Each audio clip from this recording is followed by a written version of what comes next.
Welcome in to Locked On Knicks. The Knicks Summer League is over, so you know what time it is. It's time for awards season. Going to give out Summer League MVP, biggest surprise, brightest future, and much more right now on Locked On Knicks.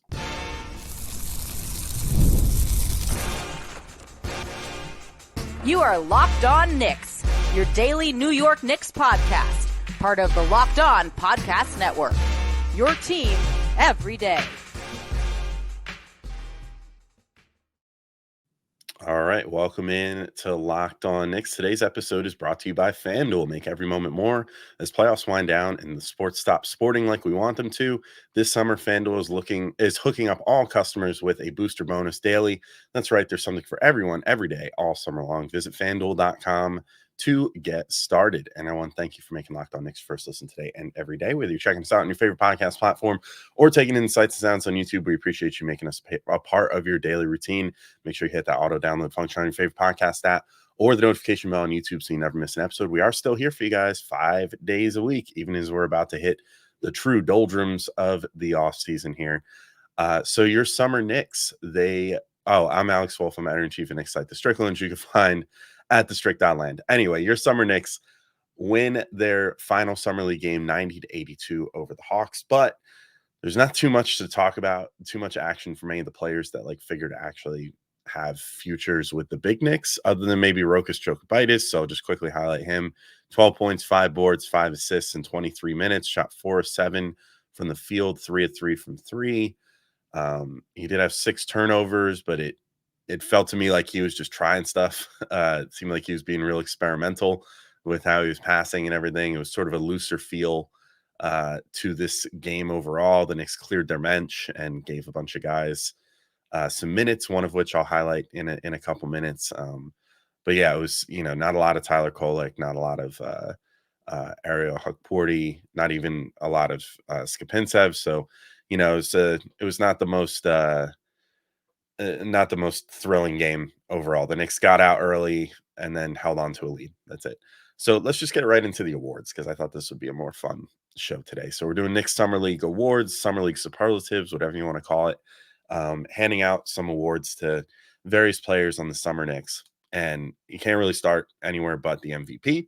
So let's talk about the Summer League MVP, who is Tyler Kolek, I think. I don't think that there's any maybe there's an argument. Maybe you can make an argument if you want. There wasn't really one super standout player on this summer league team. I think that it was sort of a testament to the Knicks in general and the culture that they've built. That this was a very team oriented team that went out there and passed the ball well for the most part. Had a bunch of players that were just contributing in different ways.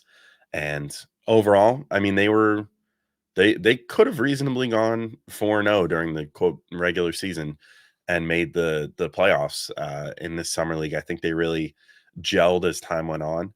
And they could have won those first 2 games, which obviously they held leads in both. And then it came down to final possessions where things just didn't go well for them. So they could have reasonably gone 4-0, 5-0, possibly more than that in this summer league. So props to the whole team as a whole. But the summer league MVP to me is Tyler Kolek, 9.6 points per game, 7 assists per game, 3.4 rebounds per game, 1.2 steals per game.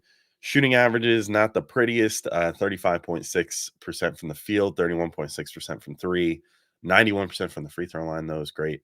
I think the shooting percentages are kind of ugly, but he came into the summer league, I think, with a clear mission to get his teammates involved, which he did.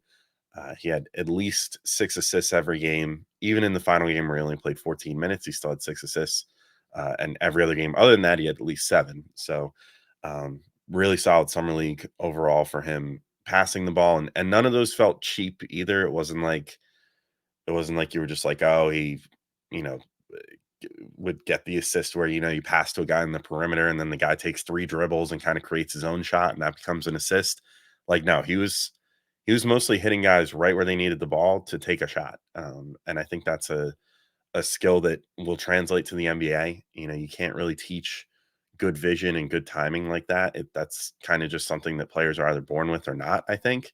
And Kolek has definitely been born with it, definitely has learned, to be the best point guard that he can be as far as setting up his teammates lots of great possessions in the pick and roll where he would, take the pick and get real deep into the coverage, and then hit his teammate. Sometimes it was Hook Porty, sometimes it was Skapintsev, hitting them in stride, behind him for a nice easy layup or dunk, kicking it all the way out to the corner. Obviously, had that really flashy, like spinning pass to the corner to Dwayne Washington for three at one point during summer league. So he did a little bit of everything with the passing, and I think that was the most standout skill of any Nick, I think, during this summer league was Kolek's passing. And, the team just played better with him on the court because he did a really good job of organizing everybody, especially early on in those early games, getting everybody set, getting everybody where they needed to be on any given possession. I think that went a long way towards this team being able to gel later on. So yeah, I think it's Kolek. I think he's the MVP. I also think while we're talking about Kolek, we may as well hand him another award that he definitely gets. And I only add this one because the NBA has this as an award now. So why not? Why not give Kolek a little more shine here? But Knicks Summer League clutch player goes to Tyler Kolek as well. 2 game-winning buckets for the Knicks. Obviously, the second was a little less dramatic with about a minute 20 left versus the Kings. Kolek put the Knicks up, and then that ultimately held. They were able to hold that lead against the Kings there, and it was Skapintsev who got really the play of the game, which was the defensive stop to end the game. But Kolek got the game winner, the bucket that ultimately put the Knicks far enough ahead that they won the game. So he gets credit for that one. Also, though, the game winner, or I'm sorry, excuse me, that one was against the Pistons. The game winner was against the Kings. Sorry, I mixed the two up. But the game winner, where he drove the ball down, went into the defense, took the contact, and then got the and one there. And that one was the standout one. So apologies. The Detroit one, less of a standout, but the Kings one, big time bucket by Kolek, getting in there, getting that layup and the and one, and then converting the free throw to win the game for the Knicks. That was huge. So he played a big part in the fact that they won their first game and then their second game, and he played his part in the third game as well, so that they won. So big part of why the Knicks were able to pull out an above 500 record, and it was clear that mattered to him as well. He said as much in his post game interview after that fourth game against Detroit. He was like, "We're just glad to get back to 500. Let's get over 500 in our next game. End summer league on a high note," and that's exactly what they did. So props to Tyler Kolek for being clutch there. But I got some other awards to hand out here. So a couple names, all the rest of them will not be repeat names. So no more repeats rest of the way out. Did I design it that way? Maybe. But, we'll see what Dmytro Skapintsev ends up getting, what Rokas Jokubaitis ends up getting, what Pacome Dadiet ends up getting. He gets an award as well. So get to all that in just a second. But first, I got to remind you all about our good friends over at FanDuel. And I love sports. I love them so much. I never want them to stop. But as the playoffs wind down, we get fewer games and sports aren't sportsing like I want them to. But FanDuel lets me keep the sports going whenever I want. All I have to do is open the app and dream up bets anytime I'm in the mood. And this summer, FanDuel is hooking up all customers with a booster bonus daily. That's right. There's something for everyone every day, all summer long. And what am I looking at for betting these days? Well, we're getting close to August now. Can't believe that, which means that we're getting close to NFL preseason, NFL training camps, and it's time to start thinking about the NFL in general. So I don't know, I'm just looking at some Super Bowl odds. I feel like now's kind of the time to place those bets because you want to get those in early before preseason starts happening and everybody starts making their assumptions and whatever. And certainly you want to get them in before the first couple weeks if you have a really good feeling about a certain team. I'm seeing the Detroit Lions at plus 1,300. They kind of stand out to me as I'm like, I don't know. I thought they had a really good year last year. I believe in that team. I think Jared Goff is really good, better than I ever thought that he was, if I'm being completely honest. And as a big Amon-Ra St. Brown fantasy investor, I'm fully in on those Detroit Lions. So plus 1,300, but maybe you also like Kansas City Chiefs at plus 600 as defending Super Bowl champions, who seem to be in the mix every year. Could be easy money or a very easy hedge to make there. So yeah, lots of teams to look at. I mean, if you're looking at the New York sports teams, plus 2,000 for the Jets, which maybe seems a little generous to me, if I'm being completely honest. Giants, a slightly more modest plus 15,000. I don't know if I would want to make that bet, but maybe you're a true believer. But at any rate, if you want to make those bets and more, head over to fanduel.com and start making the most of your summer. FanDuel, official sports betting partner of Major League Baseball. All right, and I'm back in to keep talking through these Knicks Summer League superlatives. So I've got Damian Ba winning the Defensive Player of Summer League. This is sort of an upset. Maybe some of you were expecting to hear Skapintsev here. I think you'll hear about him in just a moment, but I had to give Ba some recognition. 9 points a game, 2 rebounds a game, 1.8 steals per game, by far the best number on the team, and 0.2 blocks per game. So 2 stocks per game for Ba. And I would give Skapintsev the honorable mention, but I think Ball really played some good defense this summer league. I think he deserves some recognition for it. So I'm going to give him Defensive Player of the Summer. He played the passing lanes really well. I think he played some good man defense as well. I wouldn't say this was the strongest defensive Summer Knicks squad ever, but he was a consistent presence. I mean, he was sort of, I think, their most consistent 3-and-D player that they had on the team. Like, he was playing good defense on one end, and then on the other end was, getting lots of 3-pointers off of Tyler Kolek assists. Like, he lived in the corners and converted on, at least to the eye test. I don't have specific zone shooting metrics for everybody because it was only summer league, but to the eye test, he looked like he was their most consistent corner 3-point shooter. One of the guys that Kolek was most able to count on as he was passing out of the post there. So, big ups to him for that. But defensively, I think that he was one of their most consistent presences. He's just 23 years old. So, if I may project a little bit where I see him ending up this year, I think he's got some 3-and-D potential. Unfortunately, though, he's 6'4", so I don't know if he's going to have a little bit harder of a time latching on in the league, I think, because he's not big enough really to guard wings, I don't think, unless his wingspan is bigger than it looks. But I think that he's more of a, he can guard the 1, possibly the 2, maybe some smaller 3s, but not much more than that. So it's going to be a little bit hard for him to find his spot in the league, I think. But I see some kind of Deuce McBride-ish potential with him, a guy that maybe isn't going to be your primary ball handler, although I don't think that he's as good of a ball handler as Deuce. But, a guy that can go out there and play some defense in specific arrangements, particularly if you have a bigger player that is handling the ball already, he can go out there, play defense on the opposing team's point guard, while that bigger player can play up a position or two on defense, and then Ba can hit 3-pointers. I mean, there's potentially a role for him with the right team construction. So hopefully he latches on somewhere, but I think he's going to, no matter where he ends up playing, whether it's in the NBA or overseas or whatever, I think he'll have a productive career because he seems like a hard worker, hits the 3 really well, and plays good defense. So props to Damian Ba. But let's get to the surprise player of Summer League, who I think I think maybe this one is a little more predictable, and that's Dmytro Skapintsev. No way that he could go this far without getting an award. He could have reasonably made a case for MVP or defensive player, and I'm just settling him in at surprise player. 13 points a game, 7 rebounds per game, 1.4 assists per game, 1 steal per game, 1 block per game. Had a team high 697 shooting, 69.7% from the field. And that was pretty far and away the highest.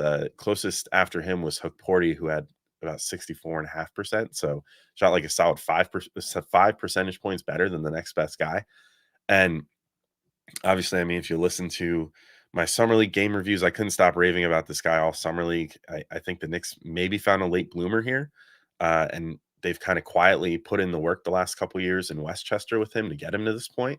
Because they've had Ba on the Westchester Knicks the last 2 years. They called him up very briefly to the Big Knicks last year when they were like super desperate for depth. When like Precious Achiuwa was starting and playing almost every minute. I think that Skapintsev got like half a minute or something on the big club last year, but he hasn't really had his NBA shot yet. But and honestly, in Westchester, the numbers did not look great the last 2 years either. So this was sort of a eye-opening performance for him at 26 years old to come out here and do what he did. But his offensive footwork and touch, I think, are really a sight to see. I think he's got great patience in the post to like find his shot. Just the he gets the ball and then he has multiple moves to freeze the defender. He has, multiple looks that he can and throw out there to kind of generate a shot. And granted, I think that he was in sort of a unique position during the summer league where the Knicks never really faced anyone that was big enough to contend with him. They didn't face like a true 7-footer on the other side at any point, really, to like really challenge him as far as being able to just meet him at his highest point, which I think could potentially hinder him in the NBA a little bit, where the guys get bigger and more talented and more able to stop someone like him, from just getting a hook shot off or whatever. So maybe he gets exposed in the NBA a little bit, but I think that there was definitely something there with the footwork and the touch and everything else. He showed a little bit of that Isaiah Hartenstein style floater in the paint. And I really liked all that from him. I also think he kind of found his way as a more aggressive rebounder as the summer league went on as well, and got those averages up. The first game or two, he wasn't getting that many rebounds, and then it really stepped his game up, starting getting double digits a couple times later on, even in the limited minutes when he was only playing like 20 minutes a game for most of the summer league. So, props to him for that. Because I think that, and, he proved himself to the point where he displaced one of their draft picks this year, Ariel Hukporti, down the stretch in a couple games. So also very impressive there. Defensively, I think he had some games where he flashed that stock ability to get, steals and blocks. He had the one where I think he had 4 stocks in total. I think it was 3 steals and a block, if I'm remembering correctly. And then another game where I think he had more blocks and ended up with like 3 stocks or something like that. So started to flash that ability a little bit as well. I do think he needs to work on his timing and footwork on defense a little bit. But all in all, I think showed some potential there. Like, he definitely did not seem in a bad way as far as defensively. I think that he just needs to work on his timing a bit. But you could see the outline of a decent defensive player there. So my hope with him is hopefully we'll see him on a 2-way contract this year. I know he's 26 years old, but he still seems like he's improving clearly. So maybe just a guy that didn't have a good basketball ecosystem early in his life, early in his career, and is taking longer to figure it out. But clearly, I think he has the NBA body. He's got the NBA athleticism and everything that he would need to succeed as a 7-footer in the NBA. So, maybe there's a late blooming NBA player there, and certainly a guy that, if he's got potential as a big, I think the Knicks need to take flyers on whoever they can. And he's an internally developed prospect. So I think definitely a good guy to take a shot on.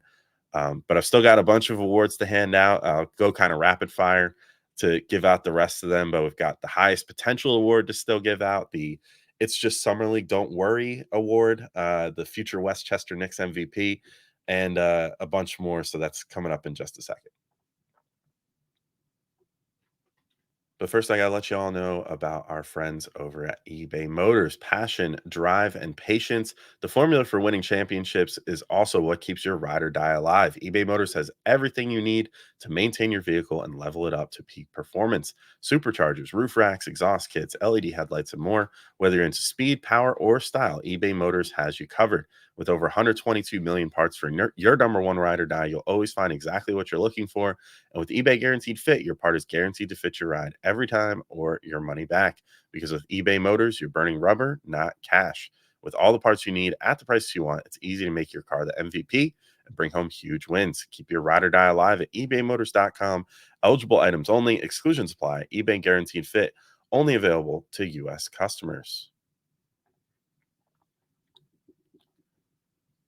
All right, and I'm back in to finish giving out these Knicks Summer League superlatives. And this one, I guess, depending on, it seems like our YouTube comment section has been split on this player. I certainly am not split on him at all. I think that he for sure deserves this award. Highest potential award goes to Rokas Jokubaitis.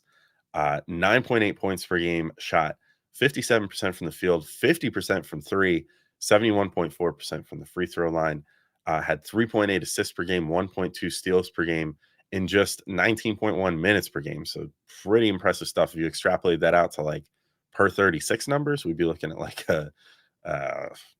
almost a 16-ish point per game player who dishes out like 7 assists per game and gets like 3 to 2.5 steals per game, something like that.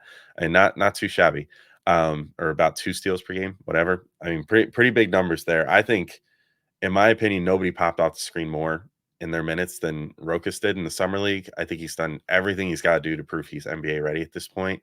And he was very loud the whole time, leading up to this, and then through summer league, that he wants to be an NBA player this year.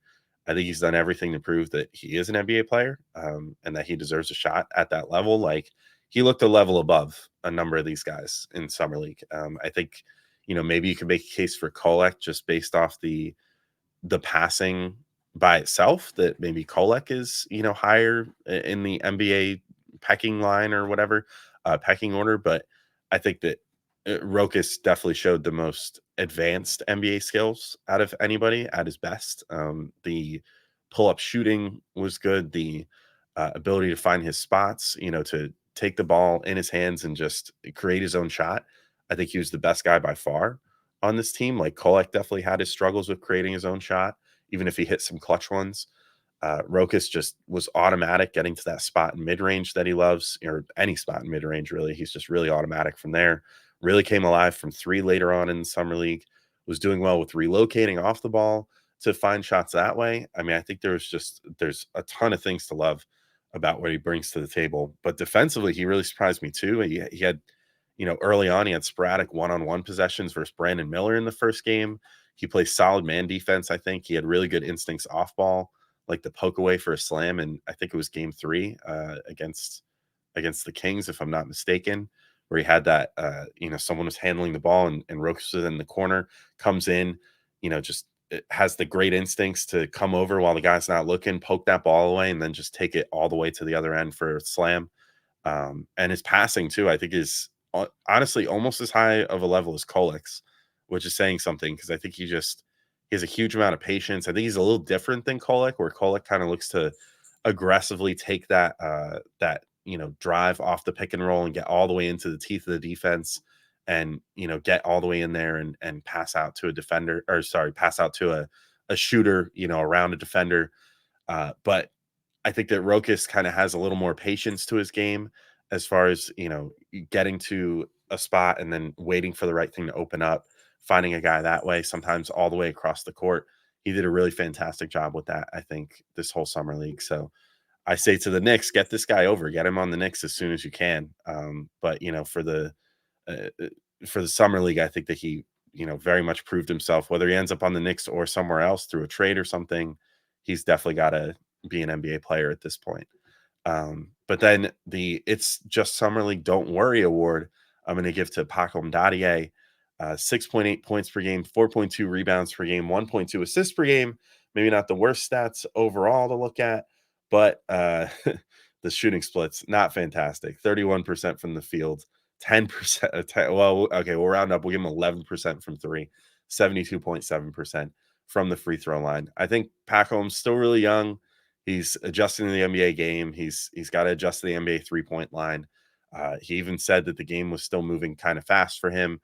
So, he's got some stuff to worry about, not worry about, but some stuff to work on and, look at over this summer and find ways to get better, ways to get reps in. But I still think there's a certain smoothness to his game that you just can't teach. He seems like he has a really good work ethic. I think he'll figure things out on offense. He just needs to get up a million NBA threes this offseason, work on his handle, and I bet we'll see an improved player by preseason.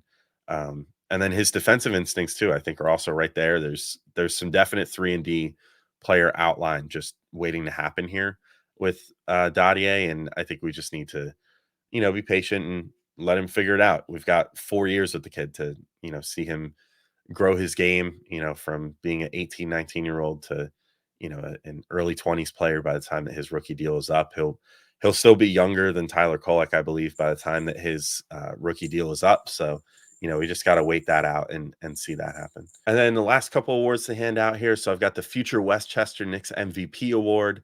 So my hope is that it's not any of the players listed above, since hopefully those players will all be with the Knicks in some way, other than maybe Damian Boss. So let's just say Jacob Toppin for future Westchester Knicks MVP award. Averaged 12 points per game, shot 67% from three, which is impressive. 4 rebounds per game, 3 assists per game. I think he really showed some potential as a player similar to Obi Toppin, good 3-point shooting, bouncy big. He's not going to be your best rebounder or defender, but he can give you a little juice off the bench. I think, unfortunately, at this point, I'm probably giving his two-way spot away. I think I've seen conflicting reports on whether he had a second-year option that got picked up on the two-way deal or something like that. But I would probably give his two-way spot to Skapintsev or Kevin McCullough at this point, or maybe Rokas Jokubaitis if that's how he ends up having to get to the to the U.S. and onto the Knicks. So Westchester is where I probably see Jacob Toppin this year. He's going to be 24 years old this year. He's got some time to figure it out. But I think that he definitely showed some NBA stuff, and we've seen him put up really good G League numbers with the Knicks already. So whether it's with the Knicks or like with Obi, whether he ends up finding another team, still to be determined. But I think that there's a definite outline of a good NBA player there that could just be like a 3 and somewhat D player, but overall just a good 3-point shooter. Then I've got the coolest story award. So the player with the coolest backstory. I just wanted to highlight this guy because he showed out in the final game, and I looked into him a little bit. Samkelo Sele. He was the star of the final game, in my opinion. He played a really good second half. He's from South Africa. He played at various colleges in the U.S., but he played basketball in the Basketball Africa League, which is a league that the NBA is set up that they're trying to establish to help cultivate more talent in Africa. And he played this past year there where he made BAL first team. He had a really nice quote before the summer league. I found a story, just about his call up. He said, I couldn't believe it, even though it was something I had wanted and hoped for because opportunities have been spoken about since last year's BAL. So, cool to see him get a chance. It really clearly meant a lot to him. And then it's just been kind of a big week for African basketball in general. So South Sudan almost upsets Team USA in the friendly there. So it's cool to see Sele get his nod and, do something with the Westchester Knicks. Hopefully he gets the call for the big Westchester Knicks as well, because he showed some slashing ability in the final game, though definitely still raw as a prospect. So we'll see how things go. But he's a pretty big dude. He's like built out and seem to be pretty explosive. So, if he ends up on the Westchester Knicks, I think that'll be a really fun squad this year. And then I made up a last award just because I had to get this guy in here somewhere. The Broadest Shoulders Award goes to Ariel Hukporti. And he's a big dude. Speaking of big guys who are built up, Hukporti looks pretty big. I had to give him something, but he had a solid summer league. He just didn't quite do better than anyone else for me to give him an award. But shot 643 from the field. Definitely has a soft touch on offense. He flashed some really good short roll passing. Liked a lot of what I saw from him on offense. I think he got more comfortable throwing his body around for rebounds as well. I just need to see some improvement on defense from him before he's at a level to potentially play with the Knicks, but they've got him on a two-way deal. I think things are looking pretty good there. Definitely a guy worth betting on and worth spending some time developing more.